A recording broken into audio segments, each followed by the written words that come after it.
De prime abord, on peut penser que ce champ de blé est un champ un peu plus banal. Mais de plus près, on peut remarquer que de jeunes pousses de trèfle sortent de terre. Ce champ a subi un sous-semis de trèfle sur une culture déjà en place de blé. Un des avantages du sous-semis, c'est qu'il est réalisable par différents types de matériel et on peut souvent utiliser le matériel déjà en possession.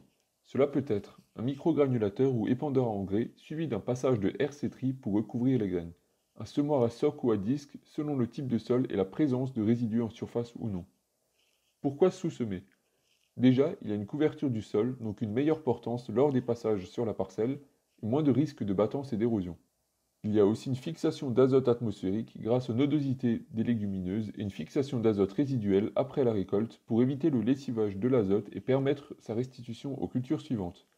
Les adventices sont mieux gérés parce qu'il y a moins de lumière et de nutriments disponibles pour leur développement. Et enfin, cela entretient la fertilité biologique du sol en nourrissant les micro-organismes. Réussir son sous-semis demande une certaine technicité. Pour les cultures d'hiver, les sous-semis doivent être réalisés à partir de mars afin d'éviter au maximum les gels tardifs.